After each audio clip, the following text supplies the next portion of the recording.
Et si l'Allemagne venait de dynamiter tout le régime des sanctions européennes en signant dans l'ombre un pacte gazier avec Moscou? Non, ce n'est pas de la fiction.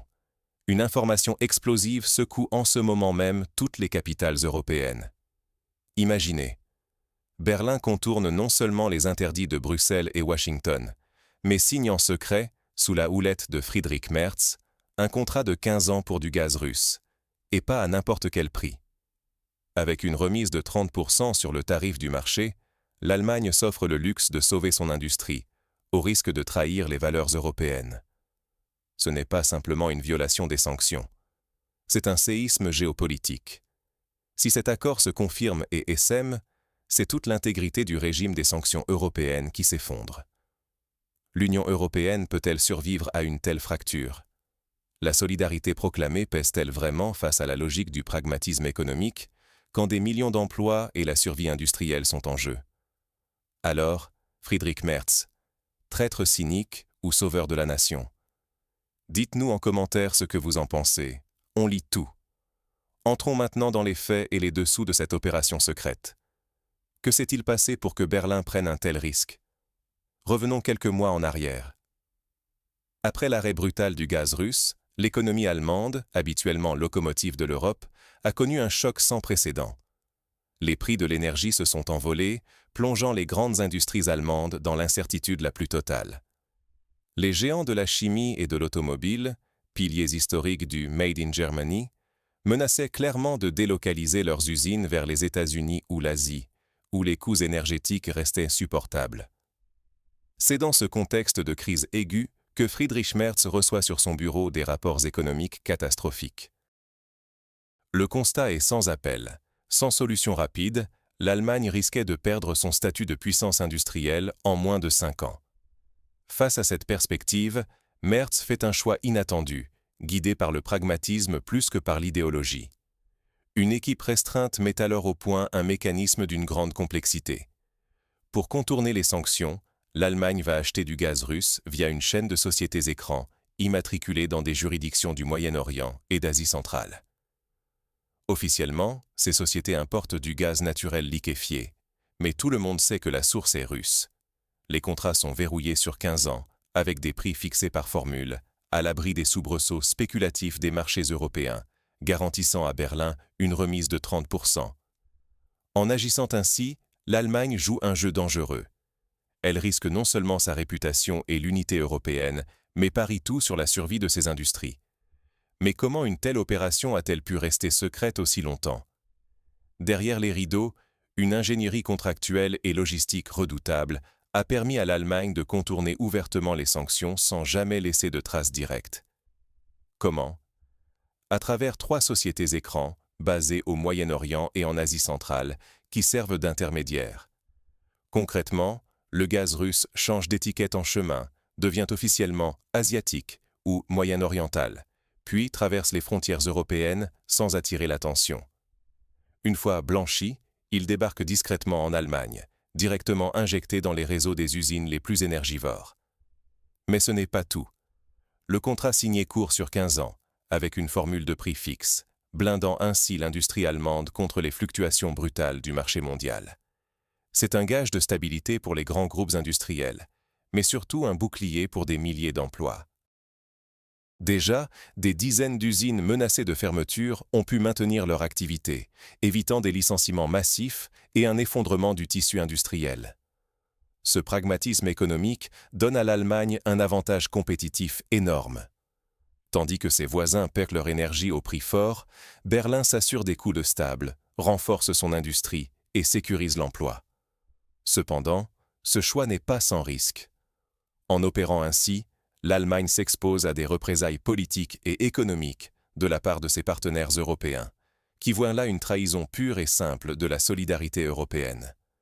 Mais alors, comment ont réagi le reste de l'Europe et les États-Unis face à cette fuite monumentale? L'Europe vacille, panique à Bruxelles, colère à Varsovie, pression de Washington. L'accord secret de l'Allemagne avec la Russie a tout simplement fait exploser le fragile équilibre européen. À Bruxelles, les institutions européennes convoquent une réunion d'urgence, qualifiant l'acte de Friedrich Merz de véritable coup de poignard dans le dos. Une trahison que beaucoup pensaient impossible de la part du pilier de l'Union. Les pays d'Europe de l'Est, eux, crient à l'injustice et réclament l'ouverture d'enquêtes contre les entreprises allemandes, accusées d'avoir sapé l'effort commun contre Moscou. Et ce n'est pas tout. Washington, principal architecte des sanctions anti-russes, exige des explications immédiates. Certains élus américains vont jusqu'à menacer d'imposer des sanctions financières aux banques européennes impliquées dans les transactions. Les tensions montent. Les États-Unis, qui ont largement profité de la crise énergétique en fournissant leur gaz liquéfié au prix fort, voient dans ce retour du gaz russe une menace directe à leurs intérêts économiques. Mais la Maison-Blanche hésite à aller trop loin, consciente qu'un affrontement ouvert avec Berlin pourrait fissurer le bloc occidental. Cette crise révèle au grand jour une faille existentielle dans l'intégration européenne. Si l'Allemagne, moteur de l'UE, se permet de contourner les règles pour sauver son industrie, pourquoi les autres s'en priveraient-ils? Déjà, plusieurs pays commencent à évoquer la possibilité de suivre l'exemple allemand, quitte à briser le front uni des sanctions. L'unité de l'Union est plus fragile que jamais. Pire encore, ce contrat de 15 ans avec la Russie entérine le retour massif du gaz fossile dans le mix énergétique allemand, enterrant pour une génération les ambitions écologiques de l'UE et la promesse d'un avenir vert. Les Verts allemands sont sidérés, certains appellent à la démission du gouvernement Merz. Mais dans la rue et les usines, ce sont d'abord la compétitivité et l'emploi qui comptent.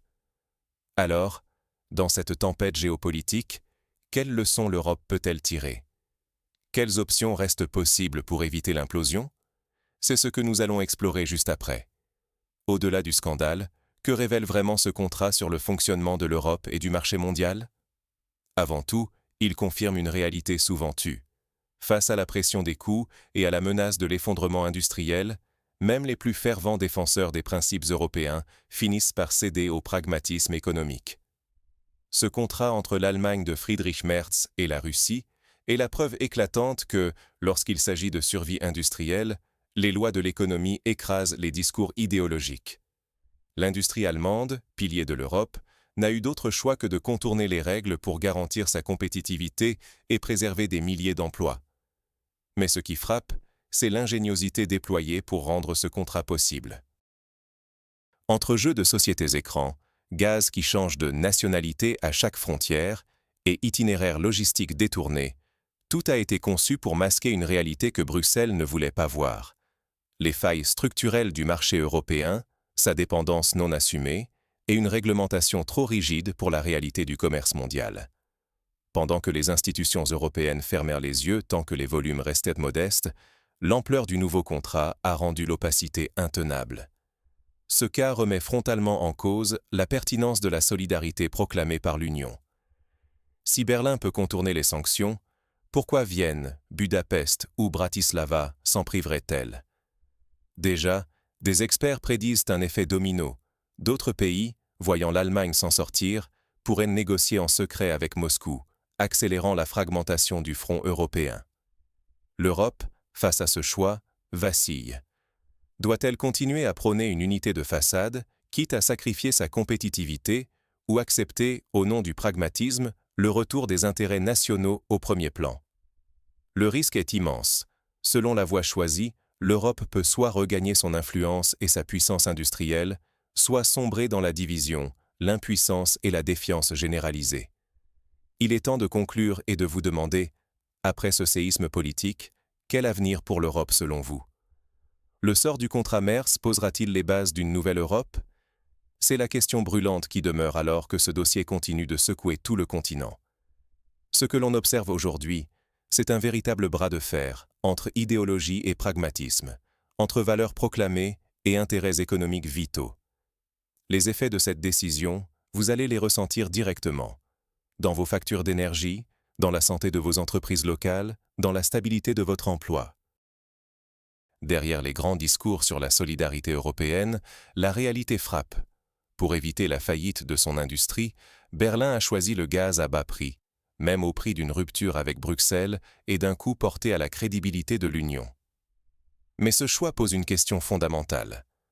Jusqu'où une nation doit-elle aller pour protéger ses intérêts? Et à quel prix pour l'ensemble du projet européen? Va-t-on vers une Europe à deux vitesses, où chacun négocie dans son coin, ou cette crise réveillera-t-elle une prise de conscience collective sur la nécessité d'unir nos forces? Votre avis est crucial.